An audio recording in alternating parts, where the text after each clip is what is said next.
Kila kitu kwenye maisha yako kinaweza kubadilika ndani ya usiku mmoja. Mimi nimethibitisha na nimeona kabisa kinaweza kubadilika. Simu moja kukutanishwa na mtu mmoja inaweza ikabadilisha maisha yako yote. Miujiza haihitaji miaka ipite ili yatokee. Muujiza ni kitendo cha sekunde. Wewe utolee mfano vizuri. Tunamfahamu Mwamposa. Unafikiri kule kwa Mwamposa akisimama hivi akaombea watu, mtu akasimama akatupa gongo lake na nini, ilihitaji mchakato? No, alisimama, wewe tembea. It needs seconds, sekunde muujiza kutokea.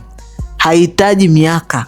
Acha ku underestimate kitu gani kinaweza kutokea kwenye maisha yako na kubadilisha maisha yako. Kwa sababu hakijatokea bado haimaanishi hakipo njiani kinakuja. Nini unatakiwa kufanya? Hii ndio part ya muhimu. Kitu ambacho unatakiwa kufanya, endelea kufanya kazi na uamini process. Then mengine unamwachia Mungu afanye miujiza yake. Kwa sababu unaweza kukuta kitu ambacho umekuwa kikiomba kwa Mungu muda mrefu kiko karibu kuliko jinsi ambavyo unafikiri. Kwa mfano, namaanisha nini ninavyosema endelea kufanya kazi na kuamini process? Unajua mtu akisema trust the process bro, mtu unaweza usielewe maana yake. Unafikiri tu labda ni process no, iko hivi. Fuata kila kitu kinachotakiwa kifanyike kwa uaminifu. Jenga mazingira ambapo kitu hicho kikifika kina sehemu ya kutua. Kwa mfano kwenye biashara na ujasiriamali, unahitaji kuanza kuwa rasmi kisheria, utambulike kisheria. Unahitaji kutengeneza mazingira ambayo taasisi za kifedha zinaweza zikapitisha pesa zako kwenye hiyo mradi nyingi. Unatakiwa uhakikishe umetengeneza mazingira ambayo unalindwa kisheria. Hamna mtu anaweza kukuataki wewe akaataki na project yako ambayo umeisubiri kwa muda mrefu, au mtu akiataki project yako asiataki maisha yako binafsi ambayo umeyajenga wewe na familia yako. Lazima utengeneze mazingira ambayo kutakuwa kuna ulinzi wa kisheria bayana wa kuweza kutofautisha kati ya biashara zako na mali zako. Lazima utengeneze mazingira ambayo unaweza kufanya biashara za kimataifa kiusalama na serikali yako ikakulinda. Hayo mazingira yanaitwaje?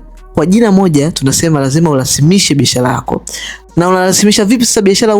Unaruhusiwa kusajili kampuni hata kama huna biashara. Ukishasajili kampuni, taasisi za kifedha zitafanya kazi na wewe, serikali itafanya kazi na wewe, watu binafsi watafanya kazi na wewe, biashara za kimataifa zitafanya kazi na wewe. Kila kitu kinakuwa standby.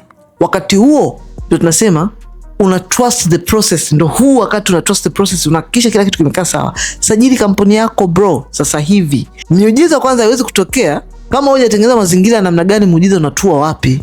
Kwa mfano, mimi nilivyoacha kazi, nilifungua kwanza agency yangu. Nilipofungua agency yangu, mteja wangu wa kwanza alikuja akanilipa zaidi ya milioni 4 kwa kazi ya kwanza, ambapo nimeacha kazi nilikuwa naingiza sio laki ngapi. Yaani nilikuwa nalipa mshahara kiasi kwamba hata kodi yangu nilikuwa siwezi kuilipa ya miezi 6. Nimetoka kulipa vichenchenchi ambavyo sina hata hela kula, kila kitu sina. Nikafungua agency yangu. Pap. Nimefungua hivi mteja wangu wa kwanza more than 4 million. Pap. Bro, maisha yako yanaweza kubadilika kwa simu hii. Yaani mtu mmoja akakupigia simu, maisha yako yakabadilika saa hiyo.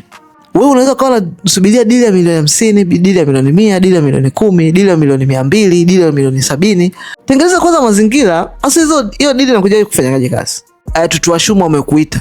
Aya, unaenda na nini? Una kampuni, una documents zote, una proposal, una chochote. Upo tu, alafu unategemea kuna miujiza itatokea ghafla, utapata unachokitaka. Bro, acha kuriski hivyo.